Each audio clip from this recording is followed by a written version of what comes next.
Hello friends, welcome to purpose traders. आजच्या जे आपण मार्केट अनालिसिस करणं ते खूप इम्पॉर्टंट आहे, जे की आपल्याला इलेक्शनमध्ये इलेक्शन रिझल्टमध्ये हेल्प करेल. जसं की आपण बघू शकतात की मार्केटला आपल्याला मागच्या जे लेवल्स होत्या कशा पद्धतीने वर झालेले आहे. जसं की आपण ह्या पॅटर्न सांगितलं होतं, हे पॅटर्न बी एकदम ॲक्युरेट वर झालेला आहे. आणि जसं की आपल्याला जे बाकीचे जे लेवल्स होतात ते तुम्ही मागच्या व्हिडिओमध्ये जाऊन बघू शकतात की कशा पद्धतीने वर झालेले आहेत आपल्या.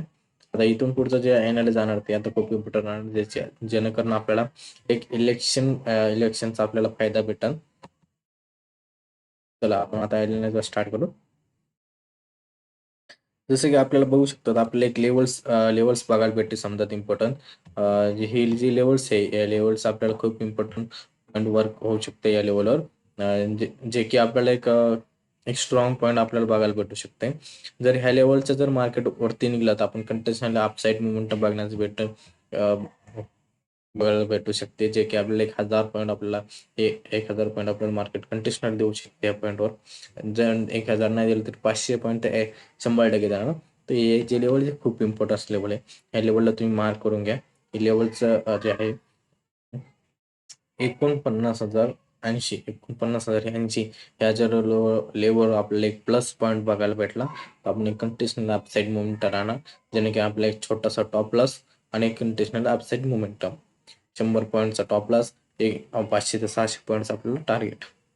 जसं की आपल्या रिस्क रिवॉर्ड रिस्क बसून तशा पद्धतीने आपण ट्रेड करण्याचा प्रयत्न करा. आणि जसं की आपण हे जे एक पॉईंट झाला आपल्याला जे सेकंड जे पॉईंट निघून भेटतं ते आपल्याला हा पॉईंट येत आहे. जसे की डाऊन साईडला जर ह्या लेवलचं जर खाली येत असलं आणि इथून एक रिस्टेटमेंट होत असले तर आपण कंटिन्युअल डाऊन साईड बघायला भेटू शकते.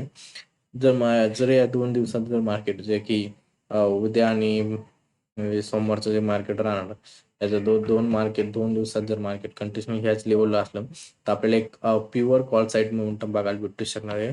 आणि मार्केटला एक साईडवेज मोमेंटम उद्याचे दिवस मार्केटला साईडवेज मोमेंटम ठेवण्याचा प्रयत्न करते.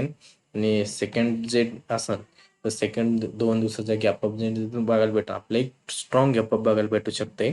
एक आपल्याला प्लस पॉईंट जे असणार ते आपल्याला 2 दिवस जे आहे ते प्लस मोमेंटम आपल्याला बघायला भेटू शकणार आहे. तर त्याच्यामुळे बी रेडी तो कंटिन्युअली वीक प्रॉफिट. आता जे हे लेवल्स आहेत मी सांगितलेले हे लेवलच तुम्ही वर्क करा. बाकीचे जे लेवल्स आहेत तुम्ही कोणत्याही प्रकारे वर्क नका करू. जसं की आपण हे सांगितलं ह्या लेवलच्या वरती मार्केट कंटिन्युअसली बायमध्ये, यांचे हे जे लेवल्स आहेत आपण कंटिन्युअस सेलमध्ये, जे ह्या बी लेवल्स आपल्याला कंटिन्युअस सेलमध्येच निघणार. आता निफ्टीवर येऊ. आता निफ्टीचं बघितलं, निफ्टीचं ऑलरेडी आपल्याला एक एक सपोर्ट होतं ते आपल्याला तोडलेलं आहे. म्हणजे सेकंड सपोर्टवर मार्केटने सपोर्ट घेऊन वरती गेलेले.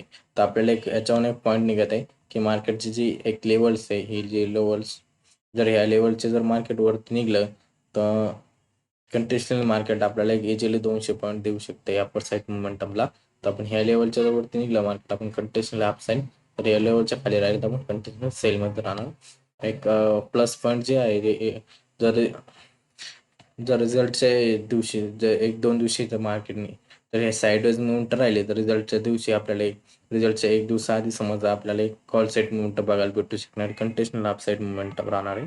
आणि हे जे 2-3 लेवल्स आहे तुम्ही लेवलचं तुम्ही मार्क करून घ्या, खूप इम्पॉर्टंट आहे. ज्याला कोणी व्हिडिओ समजला नाही त्याने मग प्लीज कॉन्टॅक्ट करा, जेणेकरून मी पुढचे जे व्हिडिओ आहे ते इम्पॉर्टन्स आणि एक प्रॉपर व्हिडिओ बनेल, ज्याने तुम्हाला समजून जाईल की हा आपल्याला ह्या लेवलवर वर्क करायचं आणि ह्या लेवलवर वर्क नाही करायचं. जेणेकरून ज्यांना जे कमेंट होतं तुम्ही जसं होईल तसं इम्प्रूव्ह करण्याचा प्रयत्न करेन. Thanks for watching.